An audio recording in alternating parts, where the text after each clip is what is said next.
okay. Everybody's going to be getting used to the new name. But yes, formerly known as NSWC Federal Credit Union. But what we want everyone to know is that we are the same local credit union. We are the same people with the same mission, same products and services. And of course, our relationship with FAR and our support of FAR is the same and will not change. Everyone that is a member of FAR is eligible to be a member at Topside Federal Credit Union. And if you are already a member, nothing changes about your account or your services, your number, your checks, your credit cards, nothing changes at all. So just keep that in mind that we are still going to be here. We are still supporting the community. Just a couple of things I want to update people on. Our lobbies are currently open. It is limited foot traffic, and of course we are keeping up all of the cleanliness that goes along with it too, and wearing masks. So you can come into if you need to, but of course I do everything on my phone. If I didn't, I am actually back in the branch, but I would do everything on my phone if I did not have to come in. And don't forget those Use Saves accounts for your children. I know, Barbara, I hope that you got those, the $5 for every A, up to $20 at the end of the school year. You have 60 days from the last day of school. So if you do have those accounts, make sure you're getting those, the $5 for every A up to $20 and earning that 5% on the first 500 Use Saves account.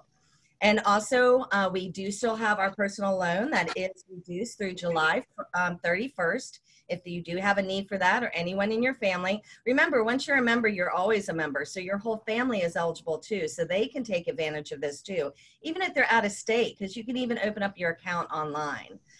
We do have the 3.90 credit card promotion on any transfers, and also cash advantages that are done from now until the end of January next year. And that rate stays until 2026.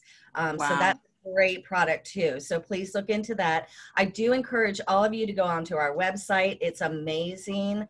It's high tech. You can do everything, and all of your answers for anything that you need are there. So again, we love supporting FAR. I was so happy. It was my first time that I got to introduce myself as Topside. So you will see us out in the community, and you will still see us supporting you. And I want to get with Barbara also, because we do have a financial educator. We would love to put together a course to help your FAR members with any kind of financial needs too. So enjoy your class, and thank you for letting me come on. Absolutely. Let's follow up with email and we'll set up that class. That's actually on our strategic plan to do for our members. So I'd love to work with you on that. Great. Thank you so much. Enjoy and have a great day. Thanks so much, guys. All right. Well, without further ado, I'm so excited to have Angel from Coldwell Banker Elite here to talk to us a little bit about graphic design. Many of us might think that that's for someone else to do, that this is someone else's problem, but she's going to show you some really great basic ways that you can perk up all of your printed products, your online presence. Talk to us a little bit about Canva. I like to think of it as, you know, basic graphic design for dummies to get started. Because this could actually, we could have a lot of fun with and make our look and our brand look a lot smoother and more polished. So thank you so much for giving us your time this morning. Angel, take it away. Yeah, of course. I'm happy to be here, and I'm going to start sharing my screen now. Let's see this one. You guys hopefully should see Keynote, and it says Design for Better Graphics, right? Yes. Yeah, looks great. Okay, so let me hang on. Sorry about that. Okay, cool. So yes, I'm Angel Piontek, and thank you for inviting me to be here today. I just wanted to kind of introduce myself. I know actually don't recognize some of the names on the class. I am Vice President of Marketing at Coldwell Banker Elite, and I've been actually I've been in real estate since 2003. I've been with CBE over 10 years off and on. But prior to real estate, I have a communications degree, and after college, I moved to New York City and started working for an advertising firm, and then that actually learned a lot from there. You know, just it was very fast paced, and it was an agency kind of environment, so we had a bunch of different clients, and you know, really helped me with that like large agency kind of environment. But after that, you know, I had a kid and decided that we want to move closer to family. So we're in Fredericksburg, and I love it here. I actually went to high school here. So I love what I do at CBE. You know, real estate has been a passion, but also being creative. So it's actually helping me to be able to do both of those things. And this photo that you're seeing right here is my puppy, Nala. She's my child. I also have two actual like human children that is lives in my house. But you know, I love her so much. Yeah, so I have an 18-year-old and a 12-year-old. So anyway, that is me. And I wanted to start off with really why we're doing this. So everything is so visual right now, and really all the stuff that you do online is part of your personal brand, and this is what sets you apart from everybody else. So you're not defined by one specific job. You know, you have many hats that you wear when you're a real estate agent. So this is just a small part of that, but it is, since it's so visual and everybody's on social media, you know, it's a really important part of your business. So branding is really, it's not about who you think you are. So this is a good quote to kind of encapsulate what that means. So your brand is a perception or emotion maintained by somebody other than you that describes the total experience of having a relationship with you. So think about your last few clients. How do you think they perceive you? Or even your friends, you know, there's that's a personal brand, there's a professional brand. How are people perceiving who you are? So again, the visual aspect of it is just a small part, but it's a pretty important part. And really the quality of everything you do is a reflection of you and your services. And it really should be a non-negotiable item. So everything that you put out there is a sign of the quality you produce. So if you're putting out crappy graphics on your social media pages, somebody might see that as, you know, this is the kind of stuff that they're going to be putting out for my listing or for my property that I want to sell. So you want to make sure that you have your best foot forward out there. And, you know, it's just, again, it's a matter of how everything reflects on you when you're online. So good design, it makes you look professional. It definitely provides you with a strong first impression. A lot of times people see us online first before they meet us in person. So this is going to be their first impression of you. And you want to make sure that that is professional. And of course, it's tied to consumer trust. You know, if you think about even just retail, if you're buying a product that may be a little bit more expensive and you have two choices, one is a website that is professionally done, it looks great, it's modern, and then you have another option that maybe it looks like it hasn't been updated in 15 years. I mean, there's definitely more trust in the website that has a more modern design, and it looks like people are actually taking care of it. So Adobe.com is a company that has all of these different design programs. So Photoshop, InDesign, Illustrator, Lightroom, all the stuff that professionals use. They actually came out with a study, and one of the things that said design-driven companies have outperformed other companies in the S&P index by 219% over 10 years. And I think that just goes to show with, you know, the kind of trust that people put when they see something that is professionally done, like Apple, for example. I mean, people always use them as an example because it's clean and crisp, and people really gravitate towards that because of their persona. And it takes, so actually when you have a design or even a logo, a lot of agents now hire people to do their logos for them. It takes 10 seconds for that person seeing your logo to make a first impression of your brand. So when they see it, they make a judgment whether or not they like it, whether or not it's professional. But it takes them 5 to 7 impressions for them to recognize that it's you, as you know, as they see it come up on their social media feed. But really, that first impression is really important. So you want to make sure that that is really professional and good looking. And so there's a lot of different types of graphic design, and some of the tips that we're going to go over today may not apply to all of them. So I kind of just wanted to go over some of the different types. So you have the visual identity design, and those are going to be your design collaboration with brands. So companies that create like typography, color palettes, logos for an entire brand, and they basically make a library that represents the brand's personality, and that's the visual identity design. User interface design may be for your websites like WordPress or Shopify, you know, web page design themes kind of thing, even game interfaces and app design. Publication graphic design is going to be your books, newspapers, even annual reports, stuff like that. Packaging design is pretty self-explanatory. You know, every box that you see, you know, that has different elements, but that is a specific type of graphic design. Motion graphic design is going to be your title sequences, end credits, even your animated logos and stuff that moves. You know, it's not a static thing.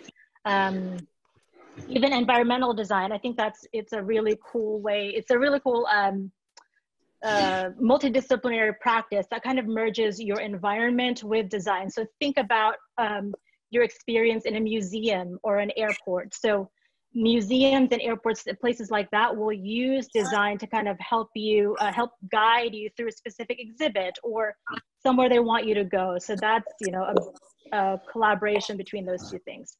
So it's pretty cool. But today we're going to focus obviously on marketing graphic design, and those are going to be your flyers, your social media posts, maybe even posters or banners and stuff like that. All right. So actually, if you guys have any questions, I'm going to try to look at the chat. But if I don't get to it, we'll look at it at the end, and then I'll answer any questions that you guys might have. All right, so first you want to stick to 2 fonts. It's really, the key here is to focus on readability. You don't want to have too many fonts. It looks unprofessional, honestly. And make sure you choose fonts that align with your brand. You can still be creative with only 2 fonts, because there's different styles within the fonts. But focus on readability. Make sure you're not choosing this like super flowery font and people can't read it. So it really doesn't do anything to get your message across if you have too many things going on. All right, so let's see. Yeah, so this is an example of how fonts kind of invoke a feeling, right? So let's see, you have Helvetica, which is, it can be stylish with a modern font. It's very clean, it's sans serif.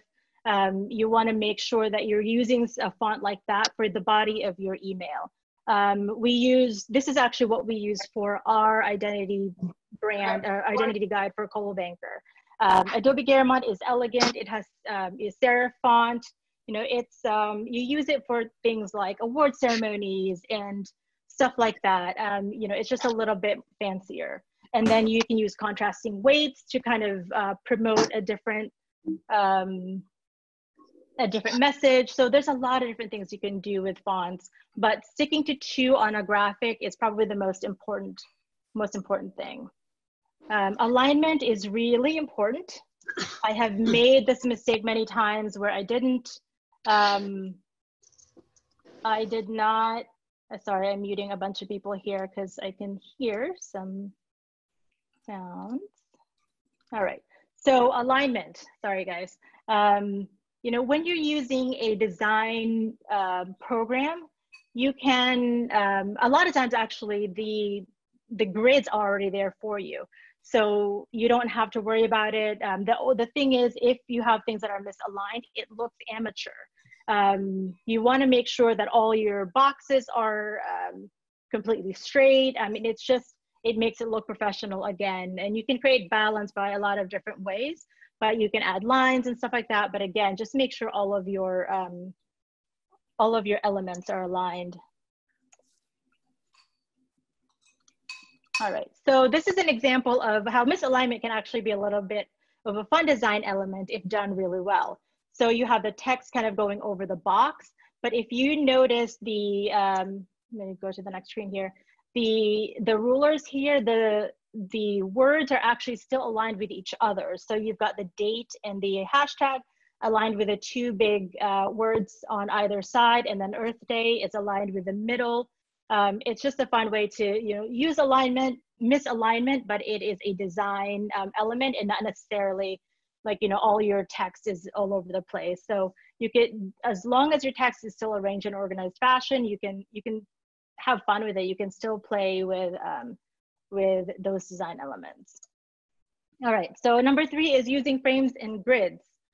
So, you know, you kind of want to make sure that your photos are a little bit uniform in size. Again, it's you know, the professionalism aspect here, but it conveys a sense of order, you know, if you have things in a frame or grid. And I'm going to show you actually how to use that on Canva. Canva is a great tool if you haven't used it. You know, we'll, at the end of the class, we'll go over it real quick, some of the basic elements of Canva. But you can put frames around photos if it's a standalone photo.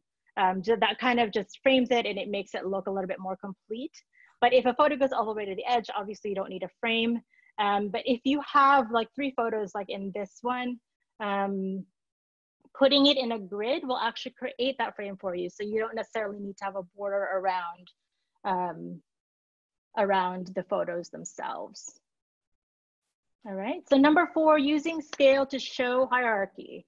Obviously this one, I wanted the message to come across that I'm having an open house.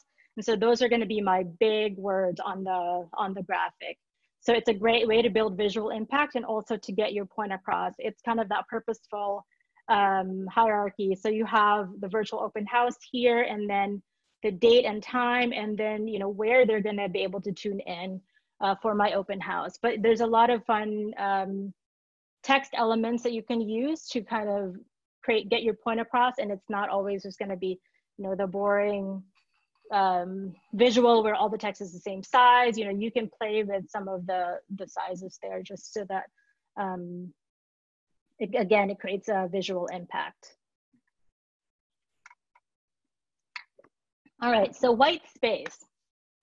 A lot of times I see people post graphics that just have so much going on. And honestly, that takes away from the message that you have. White space is a good thing. And that doesn't mean that it has to be a white background. It just means negative space. So white space, when somebody says white space, it can actually be a color or a pattern or even a photo like this one. So this is part of our Hometown Hero campaign that we did in Coldbanker when COVID first started.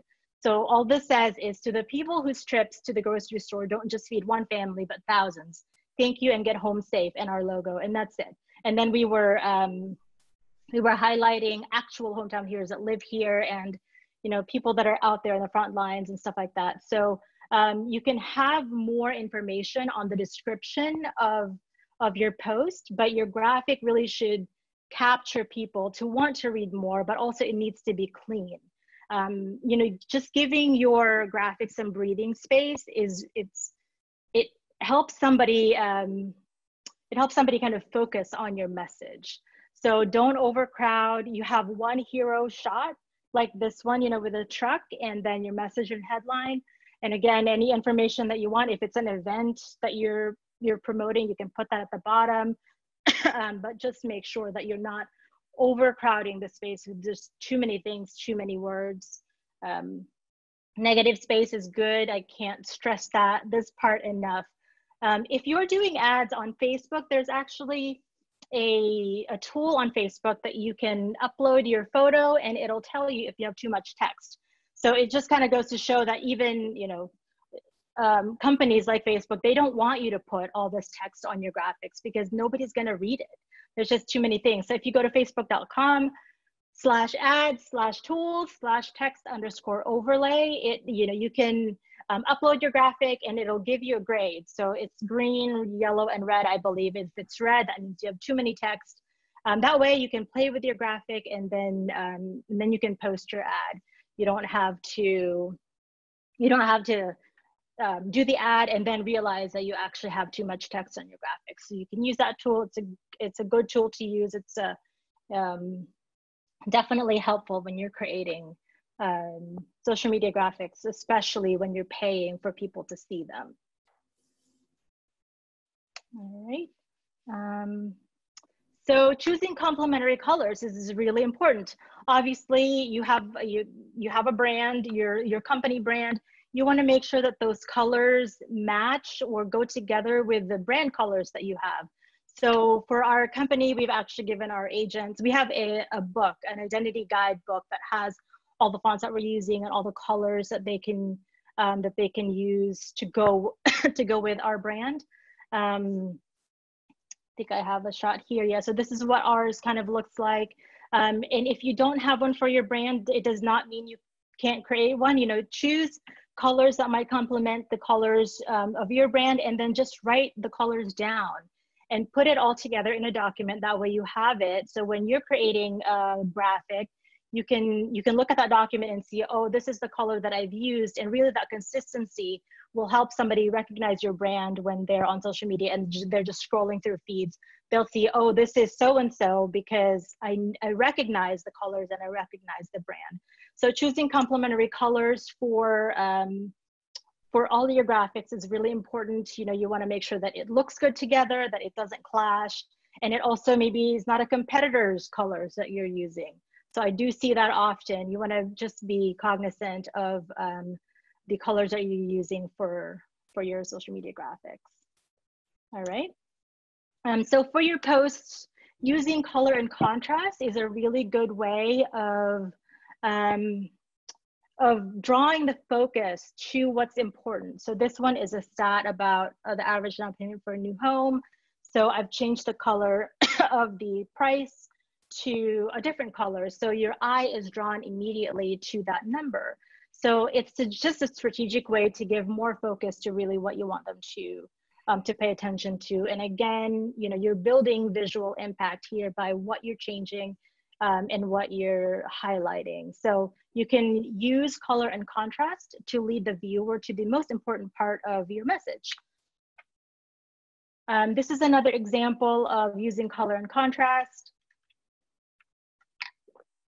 So this one is a graphic that maybe you're doing a Facebook ad. So this house is in Stafford. So a side note to this is not the class for, you know, personas and building your Facebook ads. But if say, for example, you have a home that you're promoting that is in Stafford County, if you're doing a Facebook ad that you're paying for, you want to make sure that your messaging resonates with a person that's going to see that. So if I have an ad, I'm going to do 2 different ads for this Stafford County home. One is going to be targeted to Spotsylvania residents. And what is important to the Spotsylvania resident? If they're commuting to DC or Northern Virginia, it probably means that it's a less commute time for them. So maybe that's what I'm going to use as a focus for my ad. So this one specifically says, reduce your commute time by 20 minutes living in this beautiful Stafford County home. So you can spend all of your time in this fully renovated kitchen. So I'm going to focus on less commute time for that ad that's going to be targeted towards Spotsy County. Now, for the Stafford home, I know that people from Prince William may want to move down. So maybe what I want to focus on is you get more for your house. Yeah, more house for your money if you buy in Stafford County as opposed to up north. So really just think about who you're talking to and make sure that that message resonates with them. There's a lot of tools you can use to determine this, but you know, just give it a little thought on what you want to focus on. You do not have to post every single picture of the house. It's a teaser. You want them to click on the link. You want them to go to the site to look for more photos or make an appointment with you. You know, just choose one cool thing about the house and then make that the focus of that post. And that doesn't mean, you know, you only have one post about that house. I mean, maybe you're staggering this and you create another post, you know, 2 days later. So there's just a lot of different ways to do this and not just, hey, look at this house that I've listed. Nobody's going to look at that. You know, you want to highlight the best parts of the house. All right. So number 8 is choosing the right logo. Again, so I talked a little bit about, you know, agents having their own logos now in addition to their brand logo. It's important that you guys have a bunch of different types of logos. So there's JPEGs and PNG files. I think people aren't really sure what to use when it comes to these logos. A JPEG is something with a background. So if you look at the logos at the top there, the one with the white background is a JPEG. That means if you have, like, say, a busy photo, you don't want to put the logo and it just gets lost in the busyness of the graphic. So you want to make sure that there's a white background or whatever color background behind it so that you can actually see it. A PNG file is, it's a transparent background. So basically it's just a text and you put it over the photo and you're not seeing any background.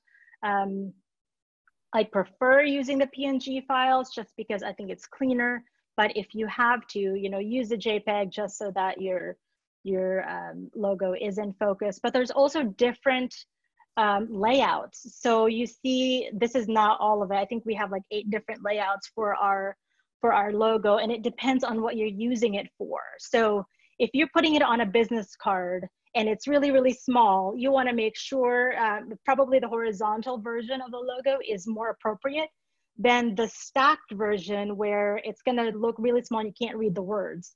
So if you guys are hiring, if you're hiring somebody to create your logo, make sure that you ask them for different layouts and different formats. So you want to make sure you have a vector file, which means it can just be resized to whatever size you need. Like if you're doing a big banner, you need a vector file, you need a JPEG, and you need a PNG file, but also just different layouts for the logos so that you can use it for different things that you're doing, not just on social media.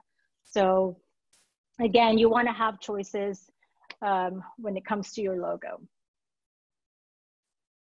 All right, so the identity standard guide. So for CBE, we have a book for the agents to use, but again, it doesn't have to be complicated. You want to have a cohesive look for your brand. So again, it's just writing down the colors. It's called the hex code, the numbers that you would use to determine what color it is that you can put in any design program. But just choose your colors, your fonts, and your style, and then just have that in a document. So it's ready for you for when you need to use it, or if you're using a design program, you have all of that information already. You're not making it up all the time as you go along. Just having that consistency of the brand is really important. Let's see. The one important thing here is, and I know there's a bunch of marketing companies in town. If you are hiring somebody to do your marketing, just be cognizant of making sure that they have some design expertise. So marketing knowledge, just because they know marketing does not mean they know how to do design stuff. So ask for their portfolio, and if they, maybe that portfolio is a little bit too much, but ask for samples of their work. Really, that's what you want to do. Is even if you're hiring an assistant to do admin work, chances are they're going to be helping you create some marketing pieces. So that can be part of your interview process. Is do they work well with technology, but also how would they create a flyer, for example, stuff like that. And again, everything is so visual now that you want to make sure that all of those elements work really well for you and your brand, and it kind of has this professional look for you. So it's just a mantra I've had for a while. I know there's all these marketing companies pop up everywhere, and maybe it's a one-person shop, or it can be a marketing company that has 3 or 4 different designers on staff. So just make sure that when you are hiring somebody that it's that they have a little bit of design eye. All right, I'm gonna see, Barbara, I'm gonna see if we have any questions so far. I think, nope, don't know where that is. Okay, oh, there it is. All right, I don't think I see the chat box here. Oh, sorry, there is 2. Oh, okay, so somebody was just asking us to leave. Okay, yes, it will be recorded. Cool, no questions so far. All right, so simplicity is underrated. Again, resist the urge of putting all the words in the graphic. Too many words, people will discount it completely, in your message. You won't get your message across. Identity standards guide is your friend. Create one for yourself. It's, if you don't have one for your company, it's easy to do that. And be cognizant of global and local events that's happening. I think especially right now, it's important to lead with empathy and care. You want to focus on just being a good person online. I mean, there's so much happening out there, you know, focus on informing and educating consumers and really utilizing the technology that, that can help you simplify your business. So for now, I'm actually gonna go and switch to Canva so we can take a look at that real quick. Let's see. Sharing my other desk. I'm actually working on 2 different screens here. So I think, can you guys see my browser, I think? Anyone? I feel like I've actually muted everybody else. All right, so you should see my desktop here that says Canva. So Canva is free. If you just go to canva.com and you can create your own free account, which is awesome. You know, there's a lot of elements here. There's free photos that you can use. You don't have to buy your own. You don't have to buy your own stock photos. It's all here. So you can actually sign up through a Facebook. Oh, good. Yeah, you can see your Canva. Thank you, Laura. Love Canva. Yes, it's pretty awesome. So there's a free version of Canva, but there's also a paid version of Canva. I'm going to show you real quick. And again, you don't have to pay for this, but all of the elements that we talked about with your colors, your fonts, your logos, if you use the paid version, you then have this thing called the brand kit, which means you can add your brand logos in there. And also you can add your colors and your fonts. You can load them all onto your account. That way you're not having to look for them every single time. It's all in a folder for you to use, which is awesome.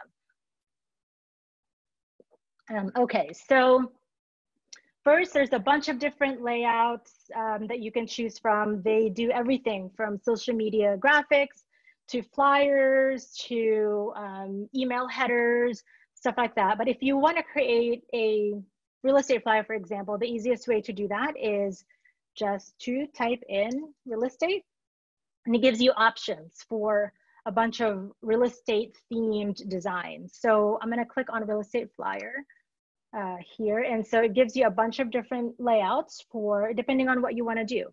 So this one has 3 photos on the side. I might, let's see, let's use this one. So just click on the design that you want, and then it's gonna pop up here. So this one actually has 2 different pages. So from here, you can customize it to what you need it for. So I don't like this color. This is not my brand color. So I'm actually gonna click on the color there and change it to blue. So again, all the brand colors that I showed you, that's all here already because we have the paid version. I normally use InDesign or Illustrator for our big projects, like our magazines and stuff like that, and our print pieces. But we have a social media director, and she uses Canva for most of our digital stuff because it's easy. We can collaborate. She can create a design and share it with me, and I can approve it or make changes, and then, you know, and tell her I've done that, and it actually edits the design right there, so we can both see it together, which is pretty awesome.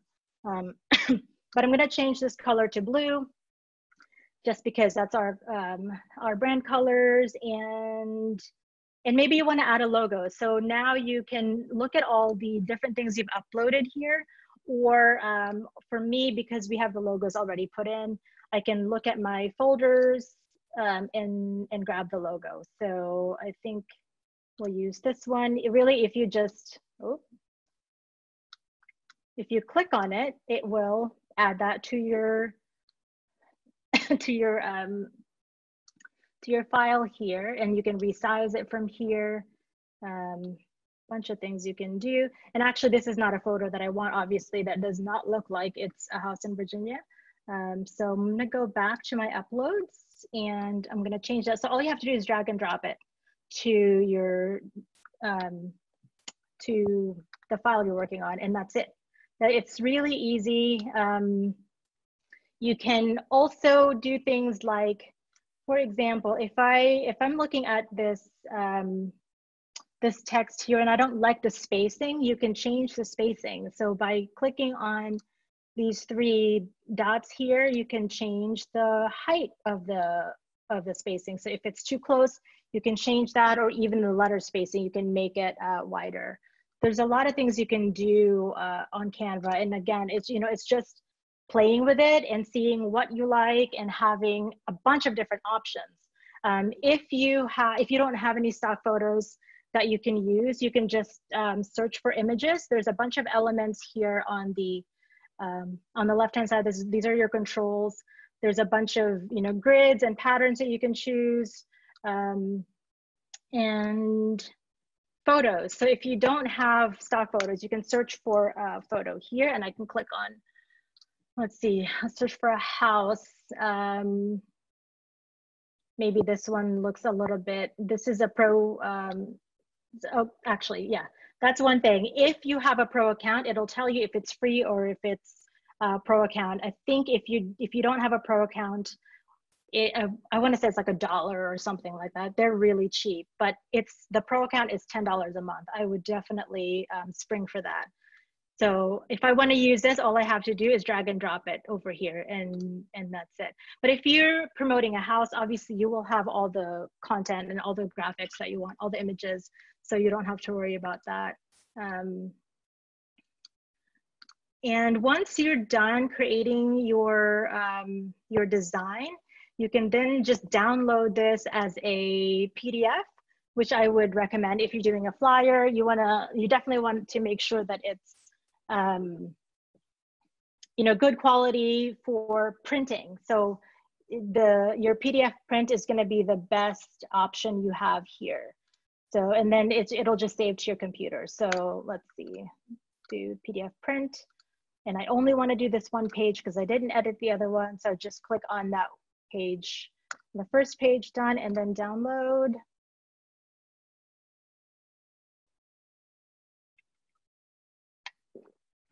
All right, so it went to the other screen, but it's downloaded to my computer. And oh, good. I'm glad you guys are liking Canva. So if you want to create something that's not necessarily a flyer, you can choose whatever dimensions you want. So here up at the top that says create design, it gives you a bunch of different options for files. So you have a blog banner, Facebook post, which is 970 by 788. The nice thing about this is you don't have to think about what dimensions you need for the specific platform. Instagram is going to be your square photo, so 1080 by 1080 is the best Instagram dimensions. But if you have a weird size that's not on here, really all you have to do is create your own. So click on custom dimensions and type in the dimensions that you want. So if I want to do 800 by 800, just put that there. This is defaults to pixels. If you're doing a print file that you want it to be bigger, you want to make sure to change that to inches instead of pixels, because pixels is really for a digital file. It's a little bit smaller, but inches if you're doing a printed flyer or something like that. All right, so once you hit create design, that's it. It puts it here for you, and it actually gives you some template options. It thinks I want to create a logo. That's why it's giving me these options. But when we were talking about using grids on Canva and having kind of, the order using grids, you can use this part. And what it does is it gives you options for different layouts for photos. So for example, if I have 3 photos for a house and I can choose a grid here, maybe I want to do this one. So you've got 2 photos on the left and 1 big one on the right. So once you choose your grid, I'm just going to go back to my uploads and just choose some random photos here that I've used in the past. Just drag and drop them to that. Maybe let's use this one again. And then if for whatever reason it doesn't show up correctly, like it's a little bit skewed, you can double click on the photo itself and actually move it. So maybe I just want to show this side of the closet. You can just move that photo by double clicking, and then that's it. And so same with all of the other elements here. Click in there. All right, and now if you want to add text to this, click on the little text thing here. You can just add a line of text, or they also give you options for different text layouts, which is pretty awesome. So there's a bunch of choices here. Maybe I want to use this one. If you just click on it, it will automatically put it into your file. And obviously it's not, we're not having a wild sale on a house, but if maybe I'm having an open house, and you can't, obviously this is hard to see. So what you're gonna wanna do in this case is maybe put, oh, you can put that down there, or you can also add another element that is just a shape behind the text that you're using. That way you can see the text clearly. So if I want to use the square, for example, I'm just going to go ahead and click on that. And maybe square is not the best one to use. Okay, here we go. Okay, so put it there. Just make sure that the text or the square, that is now a rectangle, that it's positioned behind the text that you're using. In this case, it already is, but if it's not, you can do that. Change the position of that specific element. So that is, hey, Barbara, somebody said if they can get a copy of this recording emailed to them. So I think Barbara will probably email the attendees a copy of the presentation. But anyway, there's a lot of things you can do here on Canva. It's an awesome tool for just making a graphic really fast and making it look really professional. You don't have to create your own from scratch. There's a ton of templates that you can choose from that, honestly, it can take you just a few minutes to create a graphic. Again, you can, if you have a paid version, it's, you can have all of the elements already put in there. So I do have a question that says Facebook does not take PDF files. No, Facebook will only allow you to use JPEGs and PNG files. So if you want to download this for social media, you want to make sure you download a JPEG. So if I'm done here, I'm going to hit download. And you can change it to JPEG or PNG file. So from here, it's a PNG is a little bit higher quality. So I'm going to actually make the size bigger because I can always reduce the size. So I always try to make sure that it's the highest resolution possible. So you can download the PNG file and then just hit download. And then that's it. A lot of times I have, actually have a blog. So I'll actually create a bunch of different graphics at once. Oh, wow. You guys saw all the mess on my thing. All right, here's, save that file on my desktop. You can actually create a bunch of different graphics, at one time. So Sunday afternoon, if you're thinking about what to post on social media, for example, you can have, 3 or 4 different graphics that you're just gonna post in different intervals. So you don't have to sit here and create one at a time. Maybe you can have creating a graphic for the same property, having 4 different ones ready. So when you're busy on a Wednesday, all you have to do is, oh, I already created this graphic, I'm gonna go ahead and post this. So, just kind of a little bit of time management there.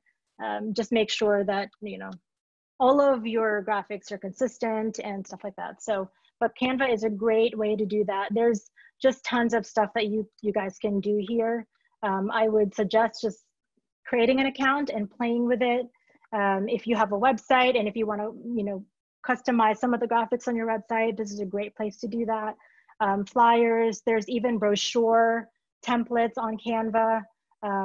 There's a bunch of stuff here. So, it's fun to play with, and also, if you hate what you make, you don't have to use it.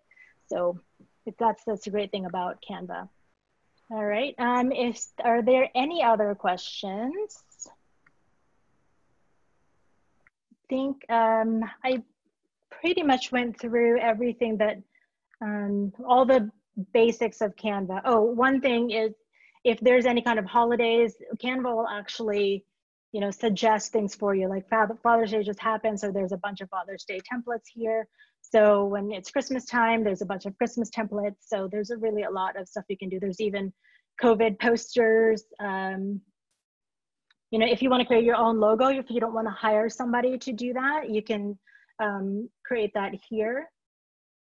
But yeah, lots of different options on Canva. All right, if you guys have any questions, I am looking at the chat right now. So feel free to do that. Otherwise, let me go back to, I'm gonna go back to the other screen.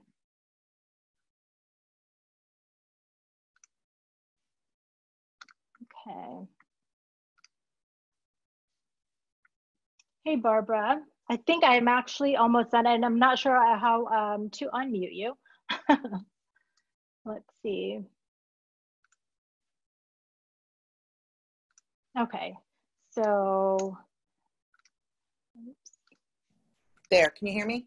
Oh, yep, I can hear you. All right, so let's see. Can you see my screen, my presentation again?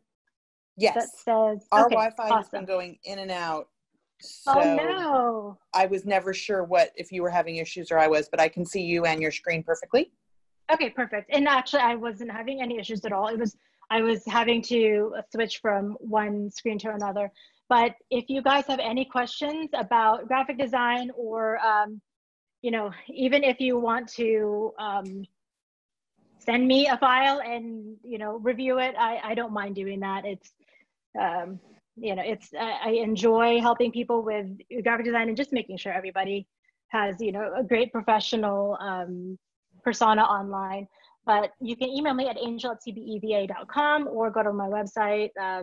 You know, I actually mainly use my website as for blogging purposes, since I don't sell full time, but you can check that out as well. I don't see any other questions right now, so. If anybody has any questions, feel free to unmute yourself and ask them while we've got her live. Otherwise, you can follow up with her contact info. Yeah.